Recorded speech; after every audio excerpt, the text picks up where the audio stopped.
of National Commission for Indian System of Medicine, Ministry of Ayush, since June 2021. And sir is also associated with the Research Center of Central Indian Institute of Medical Science. And sir was a recognized guru of Rashtriya Ayurved Vidyapit as well. If we see the sir's biodata, I am fortunate enough to read this in front of you.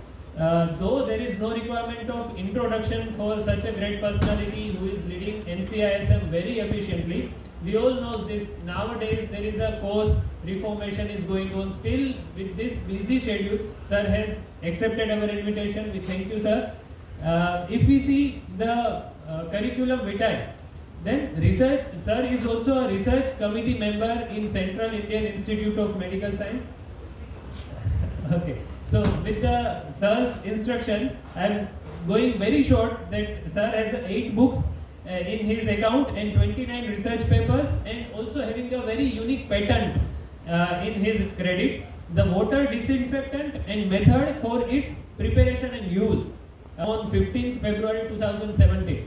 So without wasting much time, I directly request Vaidya Jayandev Pujari sir to come on the stage to deliver academics and other professional opportunities for Ayurveda graduates in national scenario. Sir, please.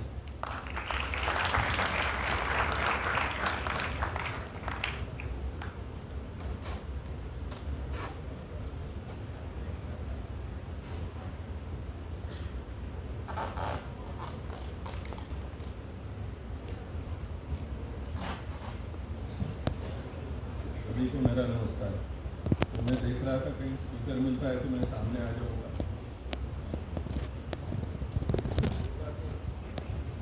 बात करने में आसानी होगी और आपको भी सुनने में आसानी होगी। तो सबसे पहले आप सब लोगों का बहुत बहुत धन्यवाद कि उद्घाटन के बाद आप भाग नहीं गए।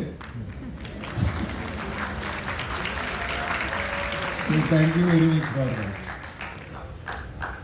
मैं कुछ तो बोलूँगा अंग्रेजी में, क्योंकि ये पीपीटी बनाई है अंग्रेजी में, लेकिन मैं चाहता हूँ आपसे मैं हिंदी में बात करूँ तो मैं जो कह रहा हूँ वो आप तक पहुँच जाए।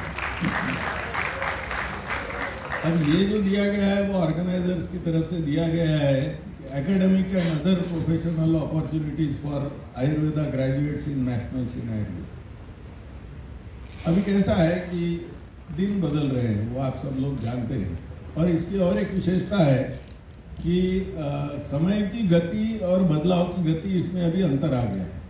समय की गति तो वही है, 60 सेकंड का 1 मिनट है और 60 मिनट का 1 घंटा है, लेकिन जो बदलाव है उसकी गति बहुत गति से बदलाव बदलते जा रहे हैं। दुनिया बहुत गति से बदलते जा रही है, इसलिए अभी हमारी जो अपॉर्चुनिटीज़ है वह भी बदलते जा रही है। उसको हमने खुली आंखों से, खुले दिल से, खुले मन से देखा। यही संदेश में इस पीपीटी के तरफ पीपीटी के माध्यम से आप सब लोगों को देना चाहता हूँ। दूसरी बात ऐसी है कि हम लोग जो आते हैं इस कोर्स में वह चिकित्सक बनने के लिए आते हैं। हम नीट देते ही इसलिए, आपको भी ऐसा लग रहा है कि फिर बीएमएस क्यों किया। ऐसा है कि ये जो अपॉर्चुनिटीज़ है अलग अलग ये आते रहती है, और वो हम लोगों ने खुले मन से देखना चाहिए। ज़रूरी नहीं कि सभी के सभी उधर जाए। मैं जानता हूँ कि सभी के सभी जो है मेजॉरिटी ऑफ देम जो है वो चिकित्सक बनने वाले हैं, लेकिन चिकित्सक बनने के बाद भी बहुत सारी चीज़ें होते रहती है, तो इसलिए उसकी जानकारी मैं आपको देना चाहता हूँ। अभी यह जो टाइटल था उसमें से मैंने 3 कीवर्ड्स निकाले हैं। एक है नेशनल सिनेरियो, दूसरा है एकेडमिक अपॉर्चुनिटीज़, और अदर प्रोफेशनल अपॉर्चुनिटीज़। ये तीनों चीज़ें उसमें आई थी, इसलिए मैंने ये 3 कीवर्ड्स इसमें से निकाले हैं, और इन 3 मुद्दों को पकड़ के मैं आगे बात करूँगा। अब ये भी बात मैं स्पष्ट कर देना चाहता हूँ कि मेरे बाद वाले जो वक्ता है वो रिसर्च में जो अपॉर्चुनिटीज़ है उसके बारे में बात करने वाले, इंटरनेशनल सिनेरियो में बात करने वाले, एंटरप्रेन्योरशिप के सिनेरियो में बात करने वाले, वो सब मैं छोड़ देने वाला हूँ। तो इसलिए ये जो 3 कीवर्ड्स है वो मैंने पकड़े हैं, और जो बाकी जो वक्ता जिस विषय को देखने वाले उसको भी मैं छोड़ रहा हूँ। जस्ट एक आधा शब्द उसमें से आ गया तो, लेकिन मैंने पूरी कोशिश की है कि रिपीटेशन ना हो। तो यह 3 कीवर्ड्स है, उसमें से सबसे पहला है नेशनल सिनेरियो। अभी नेशनल सिनेरियो क्या है?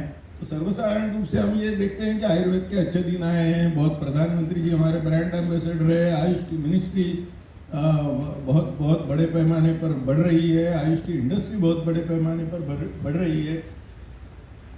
लेकिन जो आयुर्वेद चलता है, जो हमारी रोजी रोटी निकलती है, वो समाज से निकलती है, ये हमारे पॉपुलेशन से निकलती है। तो अभी उसकी स्थिति क्या है? सरकार तो आपके बाजू से है, लेकिन लोग आपके बाजू से है कि नहीं, यह मैं आपको बताना चाहता हूँ कि study shows 95% of the Indians are aware about AYUSH system. ये स्टडी है, मैं अपने मन से नहीं बता रहा हूँ। Around 46% of rural and 53% of urban individuals use AYUSH for prevention और treatment of elements in past 365 days. पिछले साल एक साल में 40% ग्रामीण लोगों ने और 53% शहरी लोगों ने आयुर्वेद की चिकित्सा ली है, जो हमारे पेशेंट हैं। ये आप ध्यान में रखिए बहुत स्पष्ट रीति से। ये कोई मैं च्यवनप्राश की बिक्री की बात नहीं कर रहा हूँ। ये जो 6%, 6 गुना बढ़ा है, वो कुछ च्यवनप्राश का सेल नहीं बढ़ा है। Number of Ayurveda education institutes are increasing everywhere and every year. So दोनों चीज़ें हैं कि इंस्टीट्यूट कब बढ़ती है? जब सोसाइटी से डिमांड रहती है। आप लोग जानते हैं इंजीनियरिंग की कहानी, इंजीनियरिंग कॉलेज बंद हो रहे हैं। क्यों बंद हो रहे हैं? क्योंकि लोगों ने तय किया कि मेरे बच्चे को, यानी पेरेंट जो है, उन्होंने तय किया कि मेरे बच्चे को मैं इंजीनियरिंग नहीं भेजूंगा, क्योंकि इंजीनियरिंग कॉलेज में मेरे बच्चे को नहीं भेजने का निर्णय जो है, ये न यूनिवर्सिटी ने लिया है, न सरकार ने लिया है, न वो कॉलेज ने लिया है, वो लिया है सोसाइटी ने। तो ये सोसाइटल डिसीजन है, क्योंकि हमारा जो समाज है वो एक क्या बोलते हैं, लिविंग ऑर्गेनिज्म है। वो सोचता भी है, निर्णय भी लेता है। और इसलिए ये जो इंडिकेटर है कि नंबर ऑफ आयुर्वेदा कॉलेजेस बढ़ रहे हैं, ये इसके कि इसकी सोसाइटी में डिमांड बढ़ रही है। अभी प्रिफरेंस जो है, अभी आप देखते हैं कि नहीं मालूम नहीं, मुझे तो मेरी जिम्मेदारी के कारण देखना पड़ता है कि पहले जो था, पहले एमबीबीएस को प्रिफरेंस दिया जाता था, फिर बीडीएस को दिया जाता था, फिर आयुर्वेद को दिया जाता था, फिर आगे होम्योपैथी, फिर फार्मेसी वगैरह ऐसा सब चलता था। अभी परिस्थिति ये है कि एमबीबीएस के बाद में पहला प्रिफरेंस जो है वो आयुर्वेद को दिया जाता है। वो न वहाँ नहीं मिली तो फिर बीडीएस की तरफ लोग जाते हैं। तो ये प्रिफरेंस चेंज का है। और कई विद्यार्थी ऐसे हैं कि जो एमबीबीएस की हमारी एडमिशन छोड़कर आयुर्वेद को आए हैं। पर्टिकुलरली मध्य प्रदेश की तो न्यूज़ छपी थी।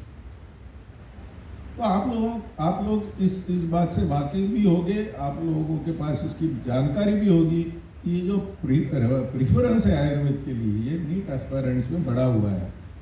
ये ग्लोबल मार्केट साइज जो है वो 6 गुना बढ़ा है गए 10 साल में। 6 गुना का मतलब क्या है?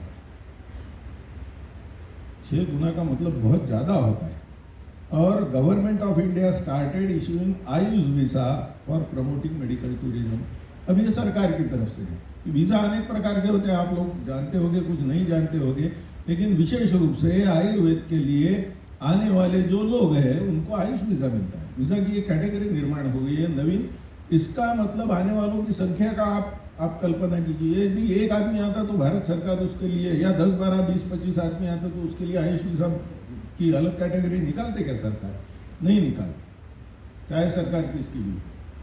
यहाँ जो आने वाले हैं, यानी ग्लोबल एक्सेप्टेंस बढ़ने के कारण, ये नेशनल सिनेरियो की मैं बात कर रहा हूँ कि वो ट्रीटमेंट लेने के लिए कहाँ आते हैं? भारत में।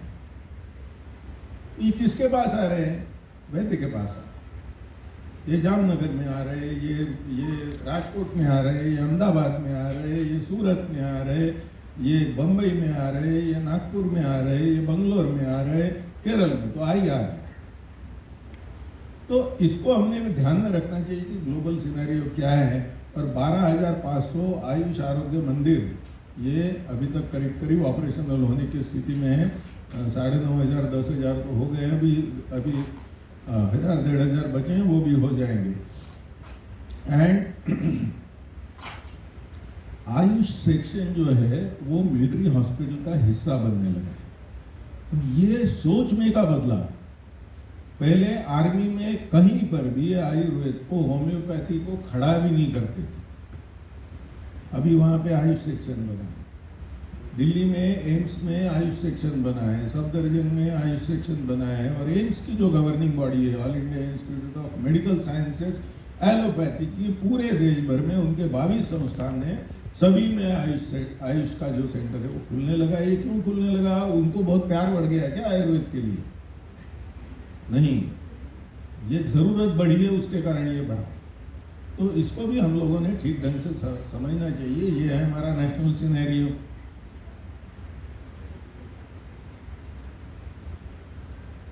अभी ये एकेडमिक अपॉर्चुनिटीज की बात करते हैं पहले, तो इसमें पहला है टीचिंग। ये टीचिंग इन आयुर्वेदा इंस्टीट्यूशन, शिक्षक बनना, उसकी प्रक्रिया आप सब लोगों को मालूम है कि अभी इसके बाद में एमडी होना है, और एमडी के बाद में एक नेशनल टीचर्स एलिजिबिलिटी टेस्ट देना है। उसके बाद में उसके लिए आप लायक हो जाओगे, काबिल हो जाओगे। उसके बाद में आप, अब कॉलेजेस की संख्या बढ़ रही है, इसका मतलब शिक्षकों की ज़रूरत बढ़ रही है। ये भी आप समझ लीजिए अपॉर्चुनिटी की तरफ से। और शिक्षकों की ज़रूरत जब, जैसे अलग अलग ये क्या कहते हैं उसको, नेशनल इंस्टीट्यूट के सैटेलाइट सेंटर बन रहे, शिक्षक तो आनी है वहाँ पे, प्राइवेट कॉलेजेस खुल रहे, डीम यूनिवर्सिटीज़ में आयुर्वेद कॉलेज खुल रहे, तो इसमें सब में शिक्षकों की ज़रूरत रहती है। तो इसलिए ये बहुत बड़ी एक अपॉर्चुनिटी है टीचिंग में कि इन आयुर्वेदा इंस्टीट्यूशंस। अभी टीचिंग की दूसरी मैंने अपॉर्चुनिटी यहाँ पे लिखी है, इन अदर इंस्टीट्यूशंस। उसमें 2 कैटेगरी की है, उसमें और भी कैटेगरी हो सकती है कि इंटीग्रेटिव मेडिसिन इंस्टीट्यूशन, जैसे एम्स है। एम्स दिल्ली में जो पोजीशन सैंक्शन हो गई है वो असिस्टेंट प्रोफेसर की, एसोसिएट प्रोफेसर की, ये सैंक्शन हुई है, मेडिकल ऑफिसर की तो हुई। तो ये एम, you will be the teacher where in AIIMS Delhi, where in AIIMS Rishikesh, where in AIIMS Trivandrum. ये एक अपॉर्चुनिटी, इसको हमने ध्यान में रखना चाहिए। और दूसरा है नॉन मेडिकल इंस्टीट्यूशन। आप बोलोगे नॉन मेडिकल इंस्टीट्यूशन क्या है? मैं आपको एक कहानी सुनाता हूँ। आपको मालूम है आयुर्वेद जैसा सिद्धा सिस्टम ऑफ मेडिसिन दक्षिण भारत में बहुत ज़्यादा है। आप सब लोग देखते होंगे कि आयुर्वेद, यूनानी, सिद्धा और सोवारिकपा, ये चारों का संचालन जो है वो NCISM की ओर से होता है। उसमें से सिद्धा सिस्टम ऑफ मेडिसिन की एक विद्यार्थी थी, उसका नाम था शुभथी। उसने BSMS किया, जो उसके बाद MD किया सिद्धा में, और उसके बाद उसने सोचा कि नहीं, मुझे जो है वो इसमें आगे काम करना है। उसने क्या किया कि अपॉर्चुनिटीज ढूंढी, और वो ढूंढते ढूंढते उसको पता चला कि मैं US में जाके नैनो टेक्नोलॉजी में MS करने के लिए एलिजिबल हूँ। मेरा शब्द ध्यान में रखिए आप, एलिजिबिलिटी। जाके मेरे मन में तो इच्छा है कि मैं जाके MIT में जाके इंजीनियरिंग, खड़ा कौन करता है? तो ये खड़े करने की जगह उसने ढूंढी, उसने वहाँ जाके नैनो टेक्नोलॉजी में MS किया। बाद में क्या किया उसने, उसको आगे उसमें अपॉर्चुनिटी मिली PhD करने की। उसने PhD किया और फिर पोस्ट डॉक करने के लिए वो जापान गई। वहाँ पे उसने बहुत ही नैनो टेक्नोलॉजी में की। उसने वो लड़की ने मुझे उसके गाइड का फोटो दिखाया था। That guide, she is 90 years old, 90 साल में, बड़े ही प्रेस्टिजियस यूनिवर्सिटी में जापान के वो नैनो टेक्नोलॉजी में काम कर रही थी, और ये उसकी स्टूडेंट रही। और वहाँ से आने के बाद उसने क्या किया, आपने VIT का नाम सुना है, Vellore institute of technology. VIT में वो एसोसिएट प्रोफेसर है, पहले असिस्टेंट की प्रमोशन में।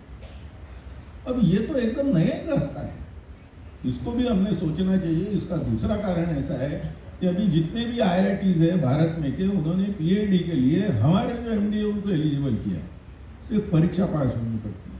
ये ब्रैकेट में है, इसको ध्यान में रखिए, क्योंकि बिना परीक्षा पास हुए आपको कोई खड़ा नहीं करेगा।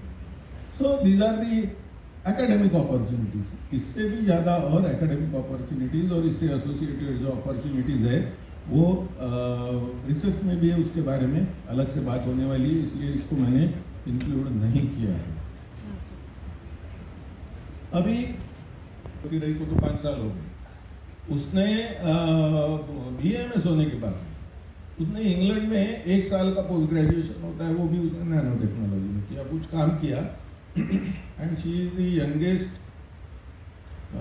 girl or professional who got membership of Nanotechnology Society of Britain. यहीं से अभी पढ़ी है 2 साल पहले, अभी 2 साल 3 साल पहले BAMS हुई है पुणे से, बहुत दूर से नहीं है यहाँ से। तो इस प्रकार की मेरे पास एक विद्यार्थिनी थी, उसने तो और एक वो एकेडमिक्स में नहीं गई, मैं कहानी इसलिए सुना रहा हूँ कि मुझे उसके विषय में आदर लगता है, ये न लगता है अभी भी। वो कहती थी कि नहीं मुझे वो जो थी वो पिछड़ी जाति की थी, तो मुझे बार बार कहती थी कि मुझे बाबा साहब अम्बेडकर जैसा इंग्लैंड में जाके पढ़ना है।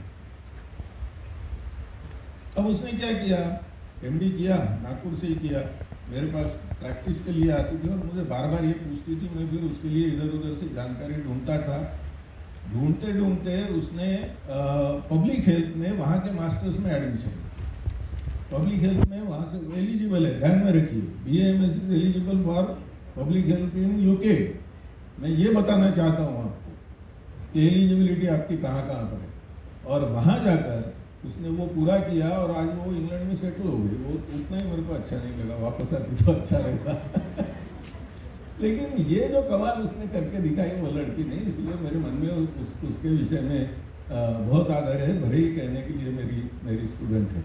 तो ये अदर प्रोफेशनल अपॉर्चुनिटीज में एक है क्लिनिकल प्रैक्टिस, दूसरा है एडमिनिस्ट्रेटिव सर्विसेज, तीसरा है मैनेजमेंट, चौथा है आयुर्टेक, पांचवा है आयुर्वेद फार्मेसी और छठवा ग्रुप मैंने किया है अदर नॉन कन्वेंशनल अपॉर्चुनिटीज। अब ये क्लिनिकल प्रैक्टिस में क्योंकि मैं प्रैक्टिशनर हूँ, मैं दिन भर आपसे बात कर सकता हूँ, लेकिन यहाँ घंटी बजाने वाले बैठे हैं, इसीलिए मैं संक्षेप में आपको बताना चाहता हूँ कि अभी क्लिनिकल प्रैक्टिस की जो सिनेरियो है पुराना वो बदलते जा रहा है और ये जो नई चीज़ें हैं वो हम लोगों को सीखनी चाहिए। अभी आप नेशनल सिनेरियो में देखिए कि अब हमारे जो MBBS वाले मित्र हैं आपके, वो आगे जाके क्या करने वाले हैं, वो कारपोरेट हॉस्पिटल में नौकरी करने वाले। आज के तारीख में एलोपैथी में खुद का हॉस्पिटल खोलने के लिए बाप के पास बहुत पैसा चाहिए, वो सबके बाप के पास नहीं है। लेकिन हमारी क्या स्थिति है उल्टा, कि हमको सेटअप के लिए उतना ज़्यादा पैसा नहीं लगता। हम हमारा क्लिनिक भी खोल सकते हैं, हमारा अस्पताल भी खोल सकते हैं, आज भी खोल सकते हैं। और जिस प्रकार से सभी लोगों को टर्शियरी केयर की ज़रूरत नहीं रहती, सभी लोगों को कारपोरेट हॉस्पिटल में जाने की ज़रूरत नहीं रहती, ये जो मिड लेवल और प्राइमरी हेल्थ केयर जो है ये हमारा बल स्थान है, लोग आज उसके लिए ढूंढते हैं। और मैं प्रैक्टिशनर हूँ, 37 ईयर से प्रैक्टिस करता हूँ। मैं आपको मेरा अनुभव बताना चाहता हूँ कि मैं जहाँ पर प्रैक्टिस करता हूँ उस गांव के एलोपैथी के डॉक्टर भी मेरे पास दवाई ले लेते हैं, जिनके बड़े बड़े अस्पताल है। और ताली बजाने के लिए नहीं, फिर से मैं बताता हूँ, ये ताली बजाने के लिए नहीं बताया मैंने, ये वस्तु स्थिति है, ये वस्तु स्थिति है, ये हम लोगों ने समझनी चाहिए कि this is the changing scenario. अब ये क्लिनिकल प्रैक्टिस में आपको एक जगह बैठने की भी ज़रूरत नहीं, टेलीमेडिसिन आ गया है। ABDM के बारे में NCISM की तरफ से बार बार हम लोग जाकर कार्यक्रम लेते हैं, क्योंकि आप वो आयुष्मान भारत डिजिटल मिशन में एक बार रजिस्टर हो गए कि आपकी विजिबिलिटी पूरे देश में ही नहीं पूरी दुनिया में दिखने लगी, you become visible all over. और आपकी यदि स्पेशलिटी है, जैसे हमारे VC साहब है, उनकी स्पेशलिटी है, अब उनकी स्पेशलिटी जो है वो यदि ABDM पे है तो हमारे VC साहब विजिबल होंगे। अदरवाइज आयुर्वेद के क्षेत्र के बाहर उनको जानने वाला, आयुर्वेद के क्षेत्र में भारत में सभी लोग उनको जानते हैं, लेकिन जो आयुर्वेद के क्षेत्र के नहीं है वो भी वो ABDM के माध्यम से उन तक पहुंच सकते हैं, ये उसकी विशेषता है। इसलिए आप भी जब हो जाओगे ध्यान में रखिए ABDM के बहुत फायदे हैं और इसलिए हम लोग उसका कार्यक्रम करते रहते हैं।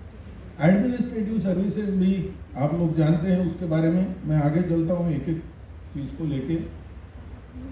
क्लिनिकल प्रैक्टिस का प्राइवेट क्लिनिक, प्राइवेट हॉस्पिटल, ये कोऑपरेटिव हॉस्पिटल को अभी हमने टच नहीं किया। अभी हमारे क्षेत्र में मुझे 1 या 2 ही जगह कोऑपरेटिव हॉस्पिटल जहाँ पे देखने को मिलता है, अब उसका कोऑपरेटिव हॉस्पिटल में ऐसा रहता है, या जिसको पॉली क्लिनिक बोलते हैं, वो थोड़ा सा अलग है लेकिन वैसा ही है। हमारे यहाँ पर रेफरल सिस्टम नहीं है। हमारा जो BAMS है वो हमारे काय चिकित्सा MD वाले को बड़ा डॉक्टर समझता ही नहीं। ये हमारी समस्या है। हमारा BAMS किसको रेफर करता है? एलोपैथी वाले। जब तक हमारी ये रेफरल सिस्टम शुरू नहीं होगी तब तक ये कारपोरेट हॉस्पिटल, ये जो अपना कोऑपरेटिव हॉस्पिटल्स और पॉली क्लिनिक्स, ये हमारे जड़ पकड़ नहीं पाए। फलने फूलने की बात मैं बाद में कर रहा हूँ, जड़ पकड़ नहीं पाए। तो इसलिए यहाँ पे जो इकोसिस्टम है उसके लिए जो समस्या शिक्षा में थी उसमें हम लोगों ने बदलाव लाना शुरू किया है कि UG और PG के करिकुलम में ही फ़र्क किया है कि विजिबल होगा कि UG वाले से PG वाले को ज़्यादा क्या दिखता है, ज़्यादा क्या पढ़ाया जाता है। तो इससे हम चाहते हैं कि आगे जाके इसमें फ़र्क आएगा, तो उसमें जो एजुकेशन में करना है वो तो करते ही हैं, लेकिन इसकी एक इकोसिस्टम है वो हमारे भी इसमें खड़ी होनी चाहिए। अभी हमारे यहाँ पंचकर्म या क्षार सूत्र हमारा ग्रेजुएट भी करता है, पोस्ट ग्रेजुएट भी करता है, और अभी सुपर स्पेशलिटी हम लोग खोलने जा रहे हैं, उसमें भी होगा। फ़र्क कहाँ होगा? तो ये जब तक हमारी रेफरल सिस्टम शुरू नहीं होती तब तक ये होगा नहीं। अभी उसमें का चौथी कैटेगरी है कॉरपोरेट हॉस्पिटल। अभी और एक चीज़ होने लगी है कि बड़े जो कॉरपोरेट हॉस्पिटल है वो आयुष सेक्शन खोले। अभी जैसे वो दक्षिण में आयुर्वेद था, वो एक बड़े कॉरपोरेट हॉस्पिटल के साथ जुड़ गया है। वो जो पूरी की पूरी चेन है वो पूरी जुड़ गई है उनके साथ में। तो यहाँ पर भी जॉब अपॉर्चुनिटीज़ है जिनको नौकरी करनी। अभी सभी धीरे धीरे आने वाले 10 साल में सभी कॉरपोरेट हॉस्पिटल में आपको पंचकर्म के यूनिट दिखेंगे। सभी कॉरपोरेट हॉस्पिटल में काय चिकित्सा के लोग लगेंगे। सभी अभी आपने देखा होगा कि हमारे महाराष्ट्र में MUHS की जो वाइस चांसलर है लेफ्टिनेंट जनरल माधुरी कानिटकर मैडम, लेफ्टिनेंट जनरल है, वो मेडिकल डायरेक्टर है, वो मिलिट्री का जो आर्मी का जो आर्म फोर्स मेडिकल कॉलेज है उसकी डीन रह चुकी है। वो बोलती है कि ये जो पॉपुलैरिटी किसकी बात कर रहा हूँ मैं? गर्भ संस्कार की, उसका जिक्र वो करती है।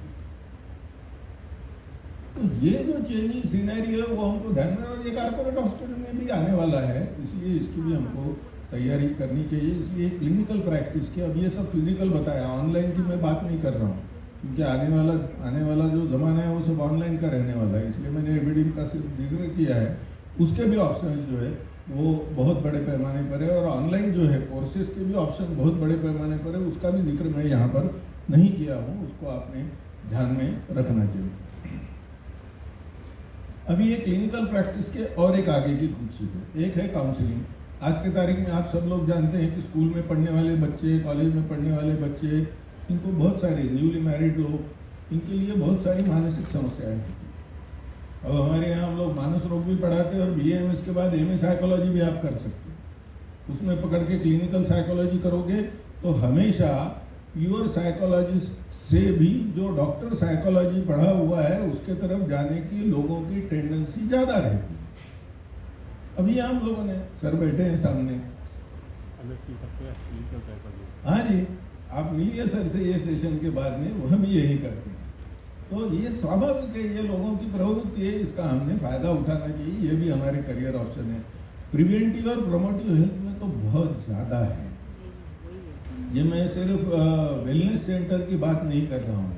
प्रिवेंटिव कार्डियोलॉजी के बड़े बड़े सेंटर देश भर में खुल रहे हैं, और इंटीग्रेटिव कैंसर केयर में टाटा उतर रहा है। CCRS सर बैठे हैं यहाँ पे, रवि नारायण आचार्य जी, उनके साथ उनका MOU टाइप है। कल मुंबई जाके उसी की मीटिंग करने वाले हैं। तो ये जो प्रिवेंटिव और प्रोमोटिव हेल्थ में जो बहुत बड़े पैमाने पर काम शुरू है, उसको भी आपने देखना चाहिए। मैं देखना चाहिए इसलिए बता रहा हूँ कि ये तो बहुत अच्छा है कि यहाँ की जो टीम है, आपके जो टीचर लोग हैं, आपके जो डायरेक्टर साहब हैं, उन्होंने ये आपको परोसने की व्यवस्था की। लेकिन सर्वसाधारण रूप से ये हमारे आयुर्वेद के विद्यार्थी को इस प्रकार से परोसा नहीं जाता। उसकी जानकारी हमको खुद को निकालनी पड़ती है, उसको हमको अपडेट रखना पड़ता है। ब्यूटी एंड कॉस्मेटिक थेरेपीज आपको लगेगा ये क्यों यहाँ पर आया है, लेकिन मैं एक ब्रांड बताता हूँ। केशा आयुर्वेद नाम का ब्रांड है, इंटरनेट पर ढूंढ लीजिए, बड़ा पॉपुलर है, उनकी चेन है। वो कुछ नहीं करते, सिर्फ केश की ही ट्रीटमेंट करते हैं, दूसरा कुछ नहीं करते, नाम ही केशा आयुर्वेद। तो ये और बहुत बहुत पैसे कमाता है, उसका स्टार्टअप है, बहुत पैसे वाला व्यक्ति हो गया है वो बहुत कम समय में, क्योंकि उसने वो किया, काम किया, उसने स्पेशलाइजेशन डेवलप किया, और जैसे जैसे वो पॉपुलैरिटी बढ़ती गई उसकी चेन बन गई वो उसकी, और केशा आयुर्वेद के फ्रेंचाइजी को देने लगा। तो ये बिजनेस मॉडल जिस प्रकार से नए नए बच्चे, अभी वो मेरे से जूनियर है, बहुत सीनियर है नहीं, अभी भी काले बाल है उसके, सफ़ेद नहीं है। तो ये काले बाल वाले जो मेरी दृष्टि से तो जूनियर है, तो बच्चा ही बोलूँगा मैं, इस प्रकार की नॉवेल्टीज लेके आ रहे हैं। इसलिए इसको सिर्फ आप ब्यूटी और कॉस्मेटिक से नहीं, फिर सिर्फ फेशियल और मसाज यहाँ तक सीमित मत रखिए। नया बिजनेस मॉडल हम लोग जब लेके आते हैं तब उसका एक्सेप्टेंस भी उसी लेवल पर बढ़ता है। सिर्फ हमको ये समझना चाहिए कि समाज की ज़रूरत क्या है, और उसके लिए हमको अध्ययन करना पड़ता है। एक्सक्लूसिव डाइटरी एडवाइस ये अभी फैशन बनते जा रही है, और अभी आप लोग जानते होंगे कि एक दीक्षित डाइट है, वो दीक्षित है एलोपैथी के डॉक्टर और बताते हैं आयुर्वेद। एक ऋतुजा दिवेकर करके बम्बई में बहुत फेमस डाइटिशियन है, वो है मेडिकल डॉक्टर, MBBS MD है, बहुत फेमस है, सब बड़े लोगों को एडवाइस देती है, लेकिन बताती क्या है आयुर्वेद। आप उनको वो उस पर जाइए, अपने YouTube पर जाइए या कहीं, मैंने कई बार उनको सुना है और पढ़ा भी है, कोई शुद्ध 100% आयुर्वेद की बात करती है, लेकिन डॉक्टर एलोपैथी की। हम क्यों नहीं कर सकते? उन्होंने जिस प्रकार से वो मॉडल को डेवलप किया है, उस प्रकार के मॉडल को हम लोगों ने भी डेवलप करना चाहिए। इसलिए एक्सक्लूसिव डाइटरी एडवाइस यहाँ भी एक बहुत अच्छा ये होना चाहिए। सिर्फ हमारी रुचि वगैरह उसमें हो, हमारा अध्ययन हो, ये सब में, क्योंकि ये सब में अध्ययन रहना बहुत इम्पोर्टेंट है, ये आप ध्यान में रखिए, क्योंकि 21वीं सदी एक ज्ञान की सदी है, इसलिए बिना ज्ञान के जिसको पैसा नहीं मिलता। और योगा ट्रेनिंग्स, अभी मैं और रवि नारायण जी WHO की एक मीटिंग को मैं बैंकॉक गए थे, वहाँ रवि नारायण सर का एक स्टूडेंट मिला, वो है BAMS, बाद में उसने MSc योगा किया, और वो इतना बड़ा योगा ट्रेनर बन गया है कि अभी वहाँ सेटल हो गया है, और वो 76 देशों के बड़े जो कारपोरेट ऑफिस के हेड्स है उनको योगा ट्रेनिंग देता है। मैं ये मानता हूँ कि भले ही एक्सेप्शनल केस हो, लेकिन एक बिजनेस मॉडल तो उसने डेवलप किया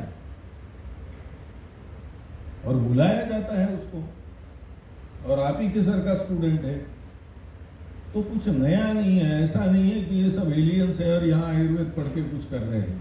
ये आप जैसे ही विद्यार्थी रहे हुए हैं किसी कॉलेज में, और आप जैसे शिक्षकों के ही विद्यार्थी रहे हुए हैं, ये भी आपको ध्यान में रखना चाहिए। एडमिनिस्ट्रेटिव सर्विस, UPSC क्यों नहीं जाते हम यहाँ पर? अभी हम लोग कोशिश कर रहे हैं, विशेष रूप से हमारे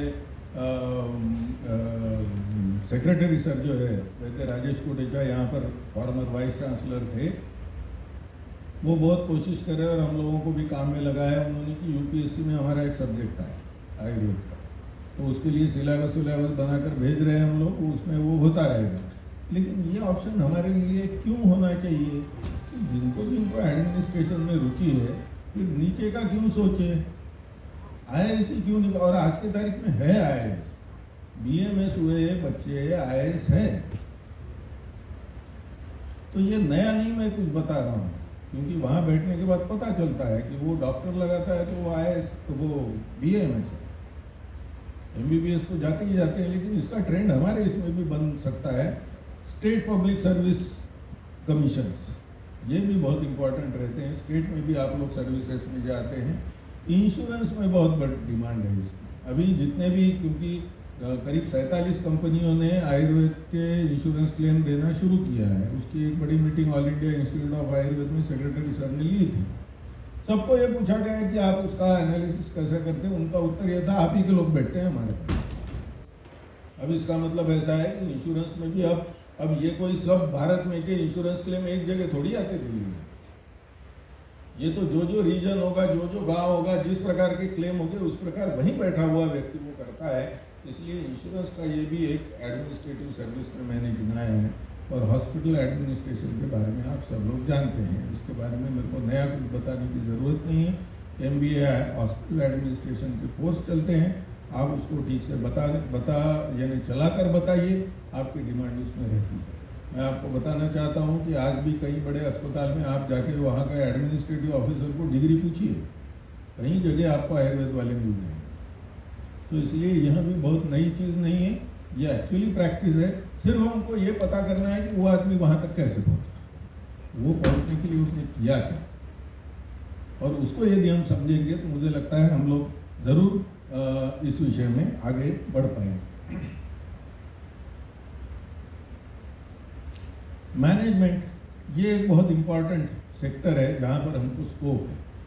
अब मेडिकल टूरिज्म मैनेजमेंट नाम की जो चीज़ है वो हम लोग बहुत निगलेक्ट करते हैं, क्योंकि इसमें अभी जैसे मैंने बताया आयुष वीज़ा मिलने लगा। अब इनकी एक इकोसिस्टम खड़ी रहती है कि वो एजेंट रहता है, कोई अभी भी रहता है, वो ट्रैवल एजेंट रहता है। अब लोग आते हैं, वो चाहते हैं कि मुझे भारत में ट्रीटमेंट लेना है, कोई भी उनको जो प्रॉपर एडवाइस है देना कि आप किस एयरपोर्ट पे उतरने के बाद आपका ट्रैवलिंग का खर्चा कितना कम होगा, आपका बजट क्या है। हर एक का बजट रहता है, विदेश से आने वाले सभी लोगों के पास में थैला भर पैसा थोड़ी होता है, हर एक का बजट होता है। वो समझ के, उसकी रिक्वायरमेंट को समझ के उसको एडवाइस देना, इतना ही काम ये करते हैं मेडिकल टूरिज्म मैनेजमेंट। और वो यदि आप डॉक्टर होगे तो वो ज़्यादा विश्वास करेगा। अभी तो किस पर वो विश्वास करता है, वो ट्रैवल एजेंट के ऊपर विश्वास करके आता है। हम क्या चाहते हैं, we are looking at it as a job opportunity.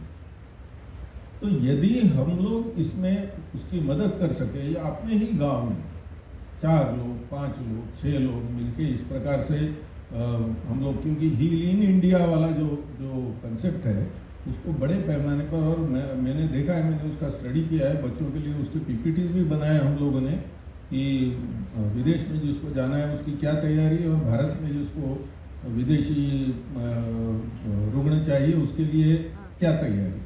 इसके बारे में हम लोगों ने PPT बना के सभी कॉलेजेस में को भेजा है। आपके जिस भी कॉलेज है आपके भी इस पर होगा, वो शायद नहीं, ITRA हमारे लिस्ट में नहीं है इसलिए आपके पास नहीं पहुंचा होगा, लेकिन मैं भेज दूंगा सर आपको। तो जानकारी इकट्ठी करके दी है जो बच्चों तक पहुँचे, जो बच्चों तक पहुँचती है तो रास्ता तो बच्चे निकाल ही लेते हैं। रिसर्च मैनेजमेंट की बात कर रहा हूँ। दूसरा, अभी ये आप बोलोगे ये क्या है, रिसर्च के बारे में तो जानकारी ये देने वाले हैं, लेकिन अभी जैसे जैसे कंपनियां बढ़ रही है और जैसे जैसे कानून बदलते जा रहे हैं, तो जिस प्रकार एलोपैथी में रिसर्च मैनेजर्स रहते, वो रिसर्च करते नहीं, वो रिसर्च कभी भी नहीं करते, वो रिसर्च मैनेज करते हैं। कि रिसर्च मैनेज करते हैं, क्या करते हैं कि फलानी चीज़ की क्लिनिकल ट्रायल मुझे फलाने अस्पताल से चाहिए, अब उसकी व्यवस्था ये रिसर्च मैनेजर करता है। अब ये क्यों डॉक्टर रहता वहाँ पे या साइंटिस्ट रहता, साइंटिस्ट रहते हैं कई जगह, क्योंकि वो उस भाषा में बोल सकते हैं, वो टर्मिनोलॉजी उनको मालूम रहती है। तो इस चीज़ को भी हमने देखना चाहिए कि ये रिसर्च मैनेजमेंट नाम की चीज़ भी मैनेजमेंट में आती है, और मेडिकल इवेंट मैनेजमेंट नाम की चीज़ भी मैनेजमेंट में आती है। ये बड़े बड़े जितने भी ये होते हैं, इवेंट्स होते हैं, आयुर्वेद को अभी तो बहुत बड़े बड़े होने लगे, 5-5, 10-10 लाख लोग आते हैं वहाँ पे, वो एक बहुत मैनेजमेंट का बड़ा ये है, और ये बिजनेस है, ये बिजनेस है। हमारे यहाँ पर भी भारत सरकार जो बड़ा इवेंट करती है वो किसी बड़े इवेंट मैनेजमेंट करने वाले को देती है। हम छोटा भी कर सकते हैं, हमारे गांव में भी कर सकते हैं, आजू बाजू के शहरों में भी कर सकते हैं। ये एक बड़ा फील्ड है, सिर्फ वही है, मैं दोहराता हूँ कि अध्ययन चाहिए। ये मैनेजमेंट का एक फील्ड है। अब ये आयुटेक नाम की जो चीज़ है वो बहुत इम्पॉर्टेंट है, और फॉर्चुनेटली आप अभी उनके पास वो विषय नहीं है, वो अलग विषय है, लेकिन हमारे जो अभिमन्यु सर है वो उसमें बहुत रुचि भी लेते हैं और बहुत काम भी किया है। आप में से जिसको किसको रुचि होगी वो आप प्लीज़ उनसे मिलिए, वो इसी में काम करते हैं। इसके बारे में तो बताने लायक बहुत है, सॉफ्टवेयर डेवलपमेंट है, क्लिनिकल IT सॉल्यूशन है, इंस्ट्रूमेंटेशन का बहुत बड़ा मार्केट, आयुर्वेद इंस्ट्रूमेंटेशन का बहुत बड़ा मार्केट जो है वो आज दुनिया में खुल रहा है और चल भी रहा है। अभी मैं फिर से दोहराता हूँ कि मैं और सर गए थे वो बैंकॉक में WHO की मीटिंग के लिए, वहाँ के ट्रेडिशनल मेडिसिन सेंटर में गए थे। पूरा ऑटोमेटेड है, रोबोट रहता है वहाँ पे आपको बाहर निकल करने के, और वहाँ पे नाड़ी देखने की मशीन है, वहाँ स्रोत देखने की मशीन है, वहाँ पित्त प्रकोप कहाँ हुआ है इसके लिए थर्मल स्कैनर है, फलाना है ढिकाना है, सब चीज़ें। अब ये जो इंस्ट्रूमेंटेशन है वो और किसी चीज़ के लिए बने हुए हैं, उसका उपयोग उन्होंने अपने ट्रेडिशनल मेडिसिन के ट्रीटमेंट में किया है, उसको भी हमको समझना चाहिए, देखना चाहिए, और उस प्रकार हम आगे क्या कर सकते हैं इसका विचार भी करना चाहिए। हम लोगों ने बीच में एक सर्वे किया था, टीचरों का किया था, मुख्य रूप से कुछ प्रैक्टिशनर भी थे उसमें, करीब 400 लोग हमको मिले, 423 के आसपास, जिन लोगों के पास पेटेंट है या जिन्होंने अप्लाई किया है पेटेंट के लिए। और उसमें आधे से ज़्यादा, ये आयुर्वेद की बात कर रहा हूँ मैं, आधे से ज़्यादा लोगों के पेटेंट इंस्ट्रूमेंटेशन पे। ऐसा नहीं है कि सिर्फ ये दवाई, इसकी दवाई, सूत्र की दवाई और मधुमेह, नो, आधे से ज़्यादा 200 के ऊपर लोग जो है वो इंस्ट्रूमेंटेशन में काम करते हैं। ये बहुत अपकमिंग फील्ड है और लोगों ने काम शुरू कर दिया है, उन्हें देखना चाहिए। AI applications and solutions, sir मुझे अभी बता रहे थे कि AI एप्लीकेशन जो है कि आपके पास में आपका प्रकृति एनालिसिस है, उसका अर्थ क्या होता है, उसका 15 पन्ने का रिपोर्ट वो AI टूल के माध्यम से निकाल के देते हैं। अभी सर उसका वो कमर्शियलाइजेशन करने की स्थिति है। 3D प्रिंटिंग टेक्नोलॉजी यहाँ भी एक नया विषय है। हम लोगों ने हमारे यहाँ पर NCISM में, क्योंकि हमारे यहाँ पहले ही हुआ है तो सुना भी नहीं था हमारे में से कई लोगों ने, तो वो सब इस टेक्नोलॉजी का हमारे क्षेत्र में कैसे उपयोग हो सकता है, यहाँ भी एक क्या कहते हैं उसको, बिजनेस मॉडल हो सकता है। इतना ही तो आयुर्वेद के बारे में तो बहुत ज़्यादा बात की जाती, छोटी छोटी चीज़ें रहती है। अभी हम लोगों ने सिलेबस बनाने के लिए सॉफ्टवेयर डेवलप किया। अब जिसको जो आयुर्वेद वाला है उसको जल्दी समझेगा। अब तो हम सर फोड़ रहे थे उसके सामने, क्योंकि जो IT वाला बंदा था, तो मुझे ये जो हमारे शब्द ही नहीं समझ रहे थे उसको। तो ये जो चीज़ है ये यदि आती है हमारे इसमें तो ये आसानी होती है। मुझे एक आयुर्वेद वाले से बात करने में बहुत आसानी होती है। IT वाले को ये समझाना कि मुझे ये चाहिए, मुझे ये चाहिए, इसमें 60% ये है और फलाना है और ढिकाना है इसमें। तो यहाँ भी एक, यानी सिर्फ सॉफ्टवेयर, यानी सिर्फ क्लिनिकल सॉफ्टवेयर ऐसा नहीं है, बहुत सारी चीज़ें उसमें आती है, उसको भी हमने ध्यान में रखना चाहिए। और ये बहुत अपकमिंग और फ्यूचरिस्टिक जो है वो फील्ड है। आयुर्वेदिक फार्मेसी, उसके बारे में भी बात होने वाली है, लेकिन मैं इसको थोड़े अलग ढंग से देखता हूँ। एक है कन्वेंशनल फार्मेसी जो आज उपलब्ध है, दूसरा एक्सट्रैक्शन प्लांट्स लगे हुए, सॉल्वेंट कौन से वापरते हैं आज की तारीख में बहुत इम्पॉर्टेंट होने लगा है, और इसका पूरा का पूरा एक अलग मार्केट, अलग बिजनेस दुनिया में चल रहा है। एक्सक्लूसिव रसौषधि फार्मेसी को लेके लोगों ने काम शुरू किया है कि जो रसौषधि के अलावा कुछ बनाते ही नहीं, इट इज देयर स्पेशलाइजेशन, दूसरा प्रोडक्ट ही नहीं उनके पास। अब वैसे ही exclusive fermentation based technology pharmacy अभी नहीं है हमारे पास में। करीब ग्रंथों में देखा जाए तो 250 के आसपास आसवरिष्ठों का वर्णन है। जो रसशास्त्र वाले वो और संख्या थोड़ी इधर उधर कर सकते हैं। एक प्रैक्टिशनर के रूप में मैंने 250 की लिस्ट देखी। अब इतने सारे ये जो है अपने आसवारिष्ट जो है वो कोई नहीं बना। आप बाजार में देखिए 10, 15, 20, 25, बस उसके ऊपर नहीं, यानी 90% अभी खाली है ना। और उसमें भी हम लोग कन्वेंशनल से जाते हैं, उसकी टेक्नोलॉजी के बारे में हमको जानकारी नहीं है। देखिए, मैं दो चीज़ें भारतीयों की आपको बताता हूँ। एक तो मेटल से मेडिसिन बनाने वाले भारतीय, और दारू से दवाई बनाने वाले भी भारतीय। आप समझिए, बाकी दुनिया अभी भी दारू पी गई, उन्होंने उसमें कुछ बदलाव लाया, उसको दवाई बना। अभयारिष्ट कितना भी पी लो किसी को नहीं चढ़ेगा, जाना पड़ेगा बाहर। है तो फर्मेंटेशन टेक्नोलॉजी। तो ये जो रिस्ट्रिक्टेड फर्मेंटेशन और बाकी सब जो बहुत सारी चीज़ें हैं उसके बारे में हम लोगों ने समझना चाहिए। मैं एक कहानी बताता हूँ आपको कि मैं जब पढ़ता था, ऐसी 3rd ईयर में रसशास्त्र की क्लास में बैठता था, तो द्राक्षासव पढ़ाया गया। द्राक्षासव पढ़ाने के बाद ये भी हमारे गुरुजी थे, उन्होंने बताया कि द्राक्षासव की 6 पाठ हैं। तो वो भी उन्होंने बता दिया कि वो कौन कौन से है, क्या है वो। अब उसी में एक ही पाठ में रुद्र शब्द आ रहा था, तो बोले किसी को कुछ क्वेश्चन है? पीछे बैठा था तो उठ के खड़ा हो गया। तो मैंने पूछा सर ये सभी पाठ के जो श्लोक है 2-2 लाइन के, इसमें रुद्र सिर्फ एक ही इसमें लिखा है, तो ये रुद्र क्या हार्ट डिसीज में वापरते या क्या वापरते? उस समय समझ उतनी ही थी। तो हमारे सर बड़े प्रामाणिक थे, उन्होंने बताया कि देव पुजारी नीचे बैठे। तो ठीक है नीचे बैठ गया। तो बोले ये मुझे भी नहीं मालूम, और फिर से ऐसा पूछना। अब मेरे दिमाग में तो प्रश्न रह गया। अब ऐसे ही साल बीतते गए। अब फिर जब वैद्य हो गया, मैं प्रैक्टिस में आया, तो मैं बड़े वैद्यों को पूछने लगा कि आप द्राक्षस हार्ट डिसीज में वापरते हैं? तो बोले नहीं, पेट के लिए वापरते हैं, बल के लिए वापरते हैं, इसके लिए वापरते हैं, उसके लिए वापरते हैं। तो मुझे बहुत सारे ज्येष्ठ वैद्यों को मिलने के बाद में मेरे ध्यान में आया कि इसको हार्ट डिसीज में या इस्केमिक हार्ट डिसीज में इसको नहीं वापरते। अब यहाँ तक मेरे को समझ में आया, लेकिन लिखा तो था रुद्र।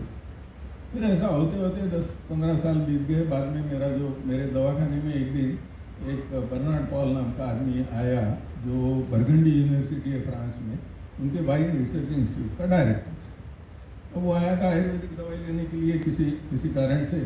तो उनसे बात करते करते ये फ्रेंच पैराडॉक्स की बात निकली। फ्रेंच पैराडॉक्स आप लोगों में से कुछ लोगों ने सुना हो कि जहाँ की लाइफस्टाइल जो है वो बहुत ख़राब है, लेकिन हार्ट अटैक का प्रमाण बहुत कम है। और इसका कारण वहाँ का लड़का 18 साल का हो गया कि वो रेड वाइन पीना शुरू कर देता है, जो कार्डियो प्रोटेक्टिव है, क्योंकि उसमें रिस्वेरेट्रॉल नाम का एक केमिकल है जो कार्डियो प्रोटेक्टिव नोन है, एस्टैब्लिश्ड है। अब वो बोले आपके पास क्या है? मेरे पास माँ है, वो तो आपने सुना है। तो मेरे पास द्राक्षस हो, मैंने बताया उनको। तो वो बोले द्राक्षस हो बना के दे सकते हो क्या? वो क्या है बोले उनको, इट इज़ फ्रॉम ग्रेप्स। और मैंने उनको ये भी कहानी बताई 6 श्लोकों की, 6 पाठ है, उसमें से एक ही में रुद्र लिखा है, मुझे मालूम नहीं, मैं पूछता हूँ, वो सब स्टोरी कहानी बता दी। तो बोले we will test it for resveratrol whether it has a preventive activity और नॉट। अब द्राक्षस वो भारत घूमने आए थे, बोले 1.5 महीने के बाद जाने वाला हूँ, मुझे दीजिए। अपने को द्राक्षस बनाने में टाइम कितना लगता है? 1.5 महीना लगता है।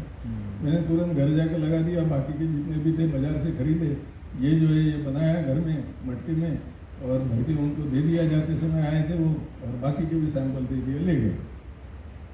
अब वहाँ पे जाके उन्होंने यूनिवर्सिटी में काम करते थे, रिसर्च इंस्टीट्यूट में, तो उन्होंने प्रोजेक्ट बनाया, ये बनाया, वो सब। और एक दिन उस जमाने में मोबाइल नहीं थे, लैंडलाइन में फ़ोन आया।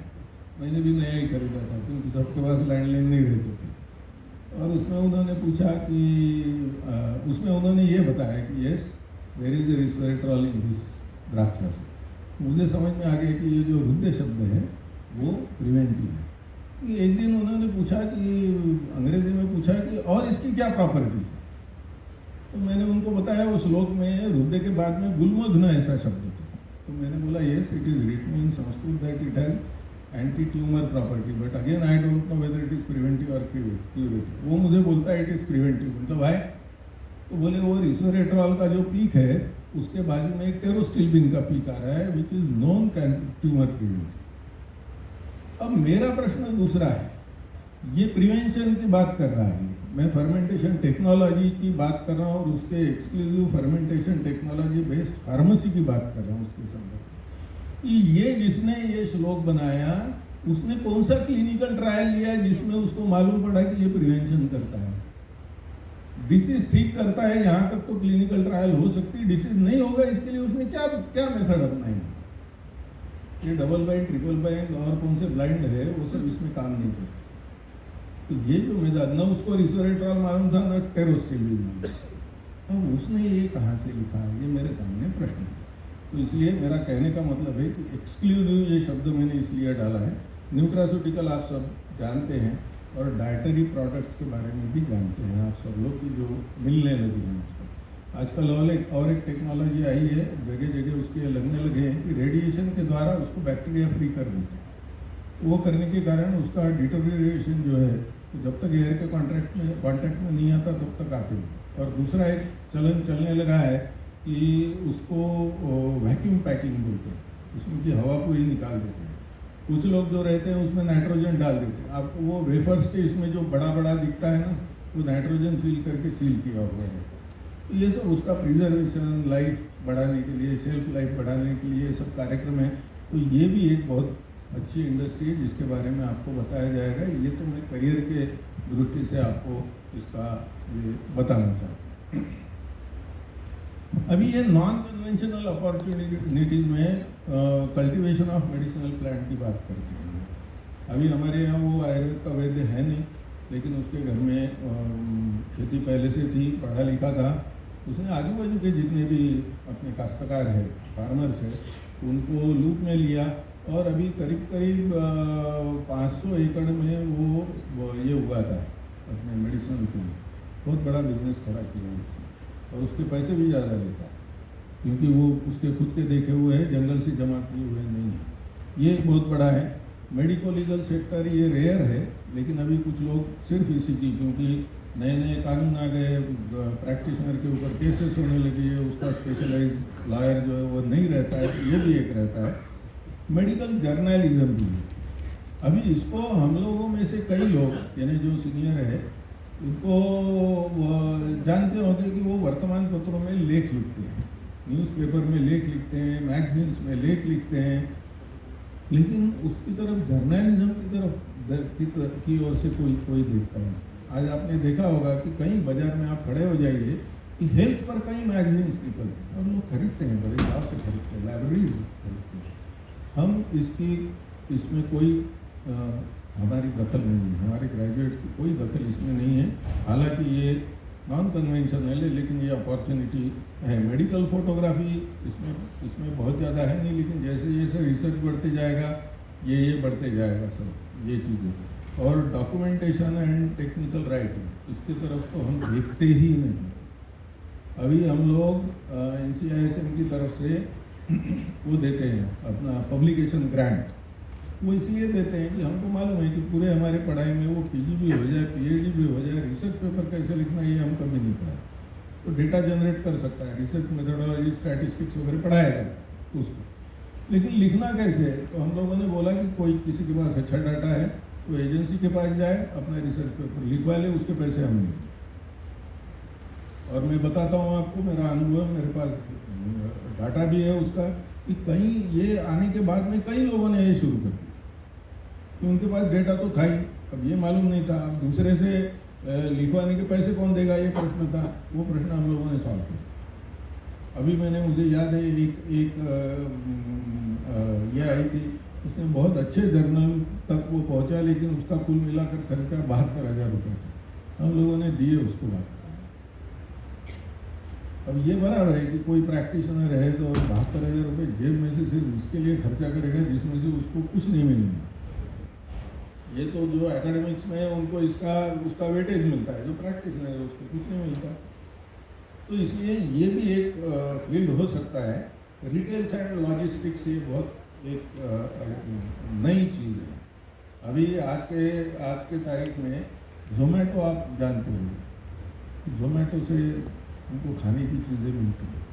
अभी दवाई पहुंचाने की भी ज़रूरत है, और वहाँ भी विशिष्ट फार्मेसी की जमा करके आज उसको घूमना पड़ता है, या फिर पास वाला जो उसका फार्मासिस्ट है उसके ऊपर डिपेंडेंट रहना पड़ता है।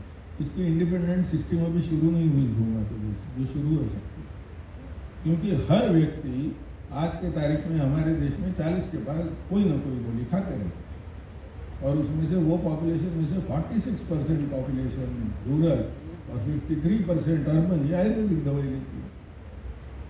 तो इसका सीधा अर्थ ऐसा हुआ कि 140-150 करोड़ यदि हमारी जनसंख्या है तो 75 करोड़ लोग तो ये करते ही करते हैं। अब 75 करोड़ लोगों के लिए ये सिस्टम खड़ी करना, चलाना, इसके लिए बिजनेस मॉडल डेवलप करना पड़ता है। उसके लिए ज़ोमैटो ने करके दिखाया है, इसलिए नया कुछ नहीं है। लाइफ सेविंग स्किल्स ये बहुत रेयर है, लेकिन अभी ज़रूरत बढ़ने लगी है, क्योंकि घर में अभी कई जगह, यानी आपकी उम्र नहीं है ये सब बातें सुनने की, लेकिन फिर भी मैं चिकित्सकों को देखते रहता हूँ कि बच्चे रहते हैं विदेश में, माँ बाप रहते हैं यहाँ, और मेडिकल इमरजेंसी रहती तो डॉक्टर को समय नहीं रहता इनके पास आकर देखने को। तो इनके पास कॉल आने के बाद देखकर उनको लाइफ सेविंग जितनी भी ट्रीटमेंट है वहीं के वहीं देकर उसके जो ट्रीटिंग डॉक्टर है उस तक पहुँचाना, ये भी एक सर्विस है। और इसकी तरफ एक करियर ऑप्शन करके देखा जा सकता है। उसके लिए जो भी आपको एम्बुलेंस लगेगी, आपका खुद की कुछ ट्रेनिंग लगेगी, ये सब जो है वो ज़रूरी चीज़ें आपको करनी पड़ेगी। But this is a business model जिसकी रिक्वायरमेंट अभी आने वाले दिनों में बड़े शहरों में तो होने ही वाली है, छोटे में भी होगी, क्योंकि हमारे सोसाइटी का स्ट्रक्चर बदल रहा है। तो उसको ध्यान में रखते हुए इन चीज़ों को हम लोगों ने ध्यान में रखना है। अभी ये सब जितनी भी अपॉर्चुनिटीज़ मैंने बताई जॉब के लिए और इसके लिए, इसके कुछ प्री रिक्विजिट्स हैं, उसकी कुछ क्या कहते हैं, उसकी कुछ तैयारी हमको करनी पड़ती है। अब उसमें से सबसे पहले मैंने लिखा है कि अंडरस्टैंडिंग ओन एप्टीट्यूड और अंडरस्टैंडिंग ओन प्रकृति। मैं कौन हूँ, मैं किस लिए, अब ये तो उपनिषदों से लेकर ये प्रश्न पूछा जा रहा है कि मैं कौन हूँ, तो वो वाला प्रश्न नहीं पूछ रहा हूँ। मैं तो पूछ रहा हूँ जैसे मैं जब ग्रेजुएट हो गया और जब मुझे काम करने का ये आया तो मेरे दिमाग में ये पक्का था कि मुझे प्रैक्टिस ही करना है। मेरी ज़िंदगी में मैंने कभी भी नौकरी के लिए एप्लीकेशन ही नहीं, I never applied for medical officer post, I never applied for, I remained hardcore practice, क्योंकि मुझे अंदर से मालूम था कि मैं प्रैक्टिस में नहीं हूँ यार, मैं दूसरा कुछ कर ही नहीं सकता, जो नहीं कर सकता उसके पीछे क्यों चलूँ। अब कोई रहता है कि वो अच्छा टीचर ही बन सकता है, कोई जो है वो अच्छा एडमिनिस्ट्रेटर बन सकता है, कोई जो है बिजनेसमैन है, उसका दिमाग ही वैसा चलता है। अब हमारा क्लिनिक चलाना ये भी तो बिजनेस है, एक वेलनेस सेंटर चलाना ये भी तो बिजनेस है। तो इसलिए मैं कौन हूँ, मेरा एप्टीट्यूड क्या है, यह पहले समझना जरूरी है। और इसमें उपयोग में आती हमारी प्रकृति। ये जो प्रकृति परीक्षण है ना, फर्स्ट ईयर के एग्जाम पास करने के लिए नहीं है, वहाँ तक सीमित मत रखो। मैंने IIM अहमदाबाद के ही रिसर्च वो देखे हैं, थीसिस देखे हैं, उन्होंने प्रकृति के आधार पर वो कौन सी जॉब के लिए वो फिट है उसका एनालिसिस करके उसके ऊपर उन्होंने MBA ली। मेरे पास एक मेरे टेबल पर अभी भी ऑफिस में पड़ा है, वो बंगलोर के IIM का प्रकृति एनालिसिस है। तो इसलिए अपनी भी प्रकृति, इस काम के लिए भी समझो कि मैं किस काम के लिए फिट हूँ। सभी लोग रिसर्चर नहीं बन सकते, सभी लोग अच्छे टीचर नहीं बन सकते, सभी लोग सक्सेसफुल प्रैक्टिशनर नहीं बन सकते, सभी लोग अच्छे एंटरप्रेन्योर नहीं बन सकते। मैं क्या हूँ इसकी जानकारी, इसलिए ये जानना बहुत महत्वपूर्ण है। अंडरस्टैंडिंग नेचर ऑफ वर्क, ये तो मैं समझ गया मैं क्या कर सकता हूँ, मुझे जो करना है उसकी पद्धति क्या है, नेचर ऑफ वर्क क्या है। मैं यदि टीचर बनना चाहता हूँ तो मुझे एक हायरार्की में जीना पड़ता है, क्योंकि मैं असिस्टेंट लेक्चरर करके लगता हूँ। फिर मैं 5 साल के बाद 7 साल के बाद में एसोसिएट बनता हूँ, फिर मैं 10 साल के बाद प्रोफेसर बनता हूँ। तब तक के मेरे को एक हेड ऑफ द डिपार्टमेंट रहता है, मेरे को एक डीन रहता है, मेरे ऊपर एक वाइस चांसलर रहता है, मेरे कलीग रहते हैं। ये सब इकोसिस्टम में मैं जी सकता हूँ कि नहीं जी सकता हूँ, मैं तो नहीं जी सकता। अब जो जी सकते हैं उसी को सिस्टम में वो करें, क्योंकि वो कर सकते हैं। इसमें भी टीचिंग के लिए वो जो रहता है ना अंदर से आप शिक्षक चाहिए। मराठी में एक कहावत है, उसको हिंदी में कहते हैं हड्डी का टीचर। तो मैंने तो एक IIT के अभी जिन्होंने हमको वो PG के रेगुलेशन बनाने में मदद की, वो जो लेडी थी वो IIT में वो बनाती है, UGPG के करिकुलम का रिव्यू जो होता है उसकी वो चेयरमैन वगैरह कुछ थी। वो तो मज्जा धातु की टीचर दिखी, उनको टीचिंग के अलावा उसका कुछ सूझता ही नहीं, वो कोई बात ही नहीं करते उसको शिक्षा को छोड़। तो ऐसा यदि व्यक्ति वो प्रैक्टिस में आके क्या करेगा, उसने इसको करना चाहिए। इसलिए नेचर ऑफ वर्क हमको समझना चाहिए। Readiness for uplifting own academic standard, ये सब जगह लागू है। यानी मुझे प्रैक्टिस करनी है तो मेरे को अपडेट करना पड़ता है, क्योंकि रूटीन वहीं आते गया तो ज़्यादा दिन टिकता नहीं। कुछ सालों के बाद मैंने पेशेंट भी बोर हो जाए, बोलते वहीं जाके वही तो करता है, नया क्या दूसरे के पास जाते, या ये बोलते कि ये डॉक्टर को ये समझेगा इसके पास नहीं जाते। वो लोगों का चॉइस है। तो इसलिए मेरे डॉक्टर को जो हो रहा है वो समझ रहा है, ये कन्वे करने के लिए आपको ये अपलिफ्टिंग ऑफ एकेडमिक स्टैंडर्ड से करना पड़ता है। आप टीचर हो गए तो वैसा ही है, अभी इतने सब इलेक्टिव लेके वो बच्चा आपके सामने खड़ा रहेगा तो आपको पढ़ाई करनी पड़ेगी, जो अभी टीचर हो जाएगा, क्योंकि दुनिया बदल रही है। तो इसलिए ये uplifting of own academic standard ये सभी में लागू है, ये हम लोगों को समझना चाहिए।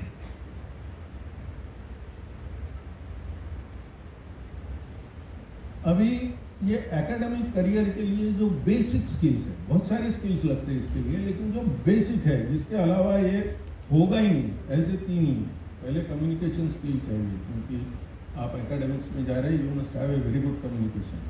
ऑर्गेनाइजेशनल स्किल चाहिए, ये सब एक क्लास को ऑर्गेनाइज करना, चलाना, उसको लेना, ये कोई आसान बात नहीं है। जो जिनको आदत होती है वो तो होती है, जो नया पहले दिन जाके खड़ा रहता है उसको पूछिए, या जो आपके पुराने टीचर हैं उनको उनका पहले दिन याद कर रहे हैं। तो इसलिए ऑर्गेनाइजेशन स्किल लगता है और मोटिवेशन लगता है, क्योंकि शिक्षक जो रहता है या रिसर्चर जो रहता है उसका प्रभाव अगली पीढ़ी पर, भविष्य पर, ये हमेशा होते रहता है, इसलिए उसको मोटिवेशन है।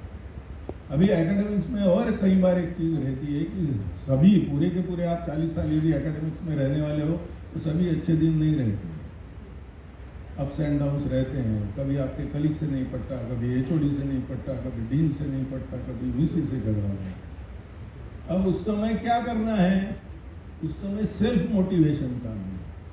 मैं इसके लिए नहीं आया हूँ, मैं इनके लिए आया जो हर साल बदलते हैं मेरे विषय। तो इसलिए ये जो मोटिवेशन जो है वो सेल्फ मोटिवेशन भी बहुत इम्पोर्टेंट रहता है किसी भी काम करने के लिए। और बच्चों में बताता हूँ कि आपका भी ऐसा होता हो, सभी टीचर तो आपको अच्छे लगते ही नहीं हैं, उन पर कुछ भी बोलिए, मैं जानता हूँ। तो वो साल जो है वो सेल्फ मोटिवेशन, इसलिए मोटिवेशन इज वेरी इंपॉर्टेंट, ये हम लोगों ने समझना चाहिए। अब ये बेसिक स्किल्स है, इसके बाद में बहुत सारी स्किल्स है, वो मैंने लिया नहीं है, एकदम मूलभूत, यानी ये चीज़ नहीं है आपके पास तो। अब ये basic skills required for other professional careers, इसमें कम्युनिकेशन स्किल तो लगता ही लगता है, पेशेंस लगता है यदि आप प्रैक्टिस में जाना चाहते हैं। खाली अपने टेबल पर बैठकर एक नावल पढ़ने की तैयारी प्रैक्टिस के शुरू में चाहिए, क्योंकि चरक पढ़ पढ़ के बोर हो गया रहता है। तो वो पेशेंस जो है वो हमको चाहिए, एम्पैथी चाहिए, क्योंकि सामने वाले से पैसे तो हमको मिलते हैं, लेकिन सामने वाले को लगा कि मेरे से ये पैसे निकालने के लिए ये बैठा तो वो दोबारा नहीं आएगा। तो इसलिए वो जब तक आप एम्पैथी दिखाते नहीं उसको, तब तक ये होगा नहीं। Critical thinking is very important, क्योंकि आपके पास आपको मैं और एक चीज़ बता देता हूँ प्रैक्टिस में, कि ये जो प्राइमरी सेकेंडरी टर्शरी ये जो सिस्टम्स है ना, वो एलोपैथी के हिसाब से। प्रत्यक्ष में ये दिखता है हमको कि एलोपैथी में जो टर्शरी केयर वाला अर्दित का रुग्ण है वो हमारा बीएमएस डॉक्टर नर्स से करके उसको ट्रीट करता है। ये कटिगतवाद के जितने भी रुग्ण हैं उसको लंबर स्पॉन्डिलोसिस बोल के ऑर्थोपेडिक सर्जन के पास जाते हैं, हमारा बीएमएस ट्रीट करता है। जो पीनस नाम से हम लोग क्रॉनिक साइनोसाइटिस, वो ईएनटी सर्जन के पास जाता है, हमारा बीएमएस उसको ट्रीट करता है। लेकिन यदि उसको टाइफाइड ट्रीट हो गया तो हमारे एमडी पीएचडी वाले के भी पसीने निकलते हैं, वहाँ का एमबीबीएस ट्रीट करता है। तो हमारे प्राइमरी सेकेंडरी टर्शरी के जो प्रिफरेंसेस है उसको समझने के लिए और उसके अनुसार दवाई देने के लिए, क्योंकि ये अभी एस्टैब्लिश हो गया है कि ब्रोंकाइटिस का डायग्नोसिस करके सीतोपल आदि चूर्ण देना इज ए फेल्योर माना। वो बीच में कुछ दिन चला, अभी ये जैसे जैसे लोगों को अनुभव आते गया उनको पता चला कि ये जो ब्रोंकाइटिस है उसको बताना पड़ता है कि वो पित्तज ब्रोंकाइटिस है, वातज ब्रोंकाइटिस है कि कफज ब्रोंकाइटिस है। आपको यदि ब्रोंकाइटिस ही इस्तेमाल करना है इसमें, तो इसलिए ये जो क्रिटिकल थिंकिंग है वो चाहिए। Financial management is very important for not only for growth, understanding the level of your earning and managing your bread butter. मेरा एक मित्र था, उसने मुझे बहुत अच्छी चीज़ समझाई कि पहले से वो रोज़ उसको कितने पैसे मिले वो लिख के रखता था, महीने के बाद में उसकी टोटल करके रखता था, यहाँ तक नहीं रुकता था, वो एनुअल भी टोटल करता था और उसका ग्राफ निकालता था। मुझे भी ये आदत थी उसके कारण, तो उस पर पता चलता था कि साल भर में मेरे पास जनवरी में ज़्यादा पेशेंट आए, फिर फरवरी में कम हो गए। पैटर्न जो रहता है पेशेंट आने का वो हमको पता चलता है, और उसके आधार पर मैं मिनिमम कहाँ पर था इस साल, मैं मिनिमम अगले साल कहाँ पर की, जिसके नीचे मेरे को सब कम से कम पैसे कब मिले और ज़्यादा से ज़्यादा पैसे कब मिले, वो मेरा फाइनेंशियल प्ले का एरिया रहता है।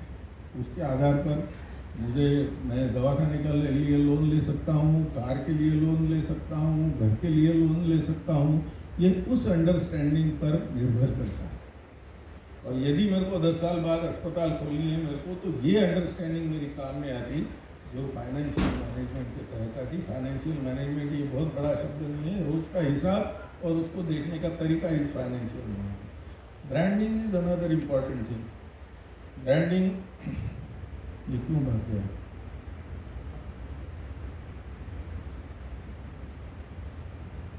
ये ब्रांडिंग जो है ये बहुत इम्पॉर्टेंट चीज़ है। जैसे मैंने केशा आयुर्वेद का उदाहरण दिया, ये उसमें ब्रांडिंग की एक्चुअली। या ये जो प्रिवेंटिव कार्डियोलॉजी, कैंसर की ट्रीटमेंट, पैलिएटिव ट्रीटमेंट, ये सब जो रहता है ना, ये ब्रांडिंग से ही होता है।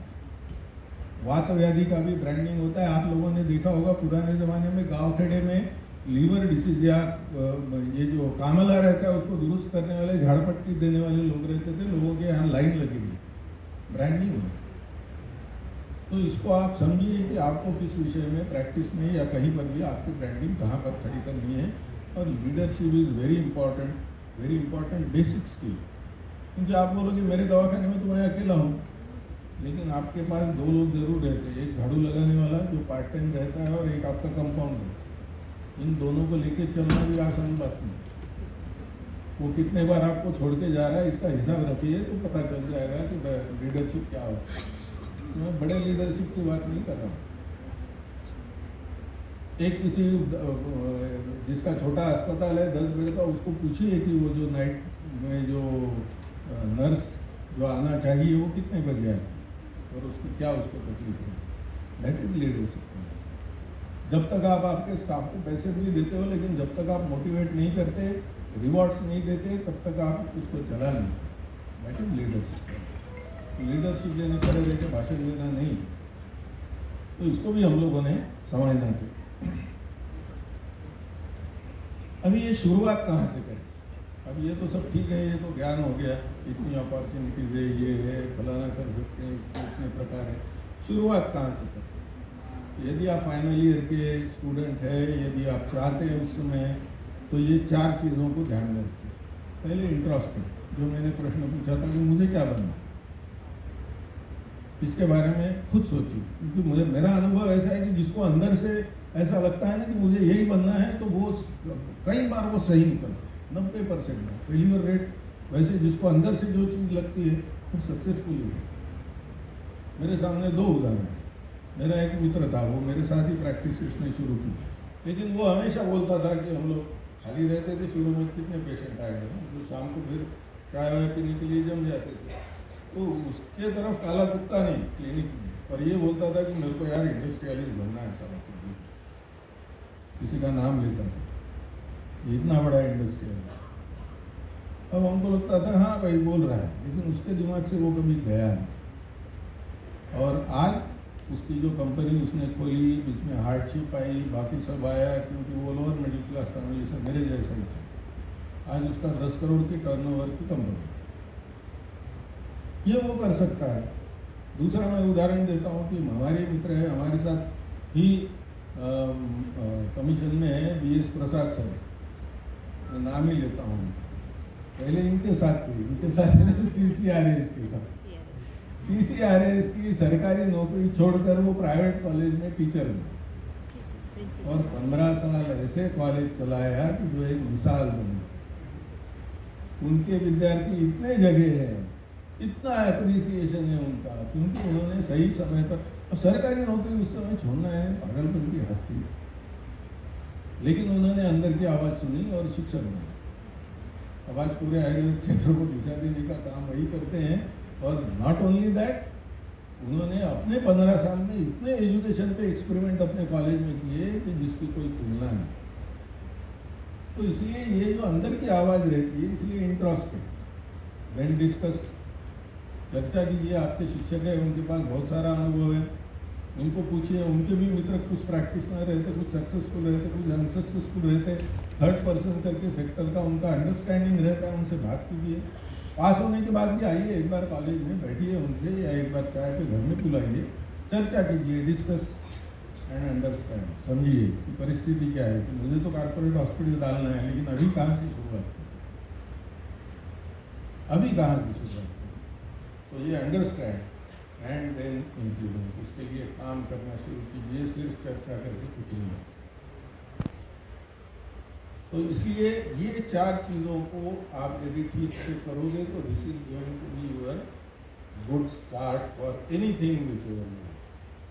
आपको IAS बनना है, कोई समस्या नहीं है,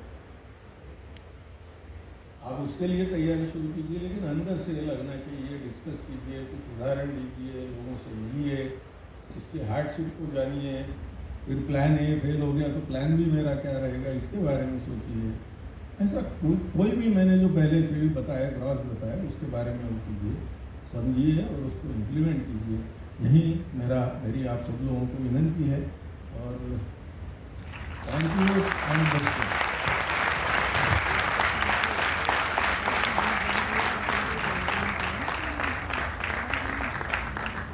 Thank you very much, sir, for presenting a bird's eye view about the professional opportunities for Ayurveda scholars.